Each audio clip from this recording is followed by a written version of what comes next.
श्री शिवाय नमस्तुभ्यम। आज की वीडियो में हम जानेंगे कि सावन के शुरू होने से पहले सुहागिन स्त्रियों को और लड़कियों को ऐसी वो कौन सी चीजें हैं जिन्हें उन्हें सावन के शुरू होने से पहले ही खरीद के रख लेनी है, क्योंकि सावन की शुरुआत हो रही है 4 जुलाई और दिन उसका पड़ रहा है मंगलवार। प्रिय भक्तों, इस वस्तुओं को मंगलवार को ना खरीदा जाता है ना ही पहना जाता है। तो कौन सी दिन हम इसे खरीदे, किस दिन इसे हम पहने, क्योंकि बताए गए नियम और तरीके से करने से आपकी जो भी मनोकामना है, बहुत दिनों से अटकी पड़ी हुई मनोकामना पूरी हो सकती है इस 2 उपाय के करने से। कुंवारी कन्याओं का अगर विवाह नहीं हो रहा है, विवाह से संबंधित, मनचाहा विवाह करने से संबंधित या पति से संबंधित कोई कर्ज है, कोई रोग है, कोई दुख है, किसी भी प्रकार का कष्ट है, तो उसके निवारण के लिए हम भगवान भोलेनाथ की कैसे प्रार्थना करें, कैसे संकल्प लें, और इन सारी चीजों को आपको सावन से पहले ही कर लेना है। इन्हीं सारी बातों के ऊपर आज की ये वीडियो है। अगर आपको वीडियो पसंद आए तो वीडियो को जरूर लाइक करिएगा और जरूरतमंदों के साथ शेयर भी करिएगा। प्रिय भक्तों, सावन के महीने में चारों ओर हरियाली ही हरियाली होती है और हमारे बाबा भोलेनाथ को भी हरी चीजें काफी पसंद है। तो सावन के महीने में आपको क्या करना है कि सावन के शुरुआत होने से पहले आपको हरे कलर की साड़ी ले लेनी है। लड़कियां जो हैं वो हरे कलर की सूट ले लें और कम से कम कोशिश करें कि आप 2 जोड़े साड़ी और 2 जोड़े सूट अपने पास जरूर हरे कलर का रखें। और पूरे सावन बाबा भोलेनाथ का पूजन आप हरे ही कपड़े पहनकर करें तो इससे काफी ये शुभ माना जाता है। अगली चीज है कि आपको एक पैकेट अलग से सिंदूर खरीद के रख लेना है सावन के पहले, और माता पार्वती को उस सिंदूर को सावन के महीने में चढ़ाना है और अपने सिंगोरे में डालकर रखना है। ये सारी बातें जो मैं आपको बता रही हूँ आज के वीडियो में, तो ये काफी प्राचीन समय से होता चला आ रहा है और ऐसा करना काफी शुभ होता है। अगली चीज आपको लेनी है हरी कलर की चूड़ियां। लेकिन बात यहाँ पर यह आ रही है कि सावन की शुरुआत हो रही है 4 जुलाई और दिन है मंगलवार। तो मंगलवार को ये जो सुहाग वाली चीजें होती हैं उन्हें पहनना वर्जित माना जाता है। बहुत लोगों के मन में शंका होती है कि इसे पहनने से कहीं अशुभ ना हो जाए, तो इसके लिए मैं आपको यही कहूंगी कि आप चूड़ियां पहले ही ले लें और उसे जैसे सोमवार का दिन पड़ा, शुक्रवार का दिन पड़ा, उस दिन अपने हाथों में डाल लें और फिर निकाल के रख दे। और सावन वाले दिन फिर मंगलवार को, जिस दिन सावन स्टार्ट हो रहा है, उस दिन आप हरी चूड़ियां पहन सकती हैं, जिसे आपने पहले ही से पहन रखा हो तो कोरा का जो नियम होता है इससे समाप्त हो गया रहता है। और नहीं तो फिर आप ऐसा करें कि शुरुआत वाले दिन जैसे 4 जुलाई मंगलवार को चूड़ियां ना पहने, आप बुधवार, बृहस्पतिवार, शुक्रवार ऐसे किसी और दिन भी आप चूड़ियों को धारण कर सकती हैं। और मेहंदी, बिंदी आदि इन सब चीजों के साथ ऐसा कुछ नहीं है, आप इसे कभी भी लगा सकती हैं। खासकर आपको कोशिश करना है कि मेहंदी आप उसी दिन लगाएं जिस दिन आपने व्रत किया हो, क्योंकि पूजा जब करने आप जाएं तो उस समय आप 16 श्रृंगार करके जाएं तो ये बेहद ही शुभ होता है।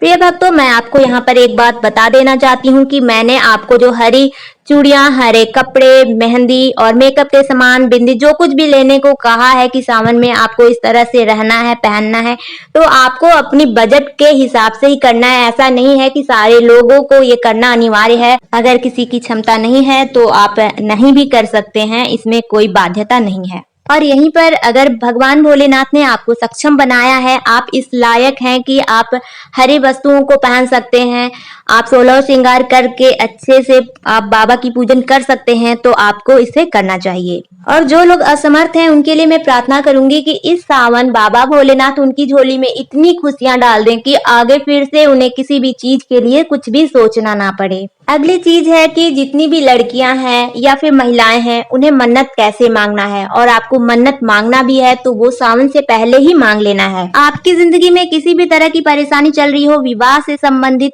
पति से संबंधित, कलह से संबंधित, रोग से संबंधित, पैसों से संबंधित, कर्ज से संबंधित, तो आपके परेशानियों के निवारण का समय आ चुका है। सबसे पवित्र महीना सावन का, और बाबा जो भोलेनाथ होते हैं वो काफी दयालु होते हैं, एकदम भोले भाले हैं हमारे भोलेनाथ। उनकी पूजा करना काफी आसान है। 1 लोटा जल ही उन्हें चाहिए और कुछ भी तामझाम नहीं चाहिए। सच्चे मन से जाके आपको पूरे सावन 1 लोटा जल और हो सके तो बेलपत्र भी जरूर चढ़ाकर आना है। आपके हर बाधा और कष्ट का निवारण है शिव जी का शरण। आप शिव जी के शरण में जाइए, आपको खुद ब खुद यह एहसास होने लग जाएगा कि आपने पहले दिन ही जल चढ़ाना शुरू किया और बाबा से अपनी तकलीफें कहें, अपनी मन्नत को मांगे, फिर आप देखना कि आपके मन में खुद ही एहसास होने लग जाएगा कि आपकी अब यह जो समस्या है उसका अंत होना निश्चित है। तो बात यही है कि आपको इस सावन भगवान भोलेनाथ को प्रसन्न करना है और भगवान भोलेनाथ जिस पर प्रसन्न हो जाते हैं उनका कोई बाल भी बाका नहीं कर सकता है, उनका कोई काम अधूरा नहीं रहता है और उनकी सारी इच्छाएं पूरी होती चली जाती हैं। तो जो लड़कियां जिन्हें मनचाहा वर नहीं मिल रहा है, शादी की समस्या है या फिर किसी महिलाओं के साथ ऐसा होता है कि उनके पति उनकी नहीं सुनते हैं, पति से संबंधित कोई समस्या है, तो ऐसे में आपको सावन से पहले मन में सच्चे हृदय से ये प्रार्थना करनी है भगवान शिव से। सच्चे हृदय से आपको विश्वास के साथ कि हाँ भगवान भोलेनाथ मेरे इस मनोकामना को पूरी करेंगे और मेरे कष्ट को भगवान भोलेनाथ सुन रहे हैं।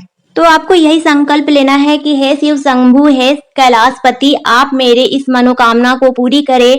इस सावन आपके सोमवार का मैं इतने सोमवार का व्रत करूंगी, या फिर आप ऐसा भी कह सकती हैं कि मैं 2 सावन 3 सावन लगातार आपके सोमवार के व्रत का व्रत करूंगी, या पूरे सावन में आपके मंदिर में आके जल चढ़ाऊंगी। तो इस तरह से आपको सच्ची श्रद्धा और विश्वास के साथ से भगवान शिव को मनाना है, मन्नत करना है उनसे सावन के पहले ही। प्रिय भक्तों, आपको यह विश्वास होना चाहिए कि भगवान भोलेनाथ बहुत ही दयालु हैं और बहुत बड़े दानी हैं। तो ऐसा कोई भी इंसान नहीं है जिन्होंने उन्हें अगर सच्चे मन से पुकारा है तो भगवान उसकी झोली नहीं भरते हैं। चाहे आपका मनचाहा वर हो, विवाह में देरी हो रही हो, या आपके पति संबंधित कोई समस्या हो, जैसे उन्हें कोई बीमारी हो, घर में रोग हो, दरिद्रता का वास हो गया हो, कुछ भी संकट हो, तो आप इस सावन भगवान भोलेनाथ को प्रसन्न करके अपनी समस्याओं का समाधान खुद ब खुद पा सकते हैं बिना किसी पंडित पुजारी के। और एक और जरूरी बात आपको यहाँ पे और भी समझ लेना है कि आपकी जो मन्नत थी, आपने सावन का जैसे जल चढ़ाने का मन्नत लिया, व्रत का मन्नत लिया, आपकी मनोकामना उससे पहले ही पूरी हो गई, तो भी आपको इस जितने दिनों का आपने संकल्प लिया था उसे पूरा करना है। तो इस तरह से आपको इस बात का ध्यान रखना है। तो भगवान जितने जल्दी खुश होते हैं उतने जल्दी नाराज भी होते हैं, इसलिए आपने जो भी मन्नत मांगा है उसे पूरा ही करना है। हो सके तो आप इसे कहीं डायरी में नोट करके रख ले कि आपको कितने दिनों का व्रत रखना है, कितने दिनों का आपको अनुष्ठान करना है। ये सारी बातें आपको नोट करके रख लेनी चाहिए, क्योंकि कई बार ऐसा होता है कि मन्नत करके लोग उतारना भूल जाते हैं, फिर उन्हें कई तरह के सपने आने लगते हैं और फिर उनके जीवन में पहले से अधिक कठिनाइयां आने लग जाती हैं और लोग घबराते हैं कि मैंने ऐसा क्या भूल किया, मैंने ऐसा क्या चूक किया। तो आपको यही भूल, यही चूक नहीं करनी है, अपने मन्नत को जरूर उतारना है, चाहे आपकी मनोकामना पहले ही क्यों ना पूरी हो जाए, क्योंकि आपके मन्नत मांगने से भगवान को आशा हो जाती है कि मेरा ये भक्त मेरे दरबार में आएगा, मेरे लिए ये चीजें करेगा, और आपने फिर उसे पूरा नहीं किया तो फिर वो निराशा में उनकी आशा बदल जाती है। तो ऐसा करना बिल्कुल भी ठीक नहीं है, इसलिए आपको अपने मन्नत को नोट करके रख लेना है। क्लियर है? तो सावन से पहले आपको इन्हीं सारी बातों को ध्यान में रखना है और भोले भंडारी त्रिपुरारी जटाधारी को इसी तरह से इस सावन में आपको मनाना है। वीडियो पसंद आए, वीडियो आपके लिए लाभकारी हो तो जरूर लाइक करिएगा, चैनल पे नए हो तो सब्सक्राइब भी कर लीजिएगा। मिलती हूँ अगली वीडियो में, तब तक के लिए श्री शिवाय नमस्तुभ्यम।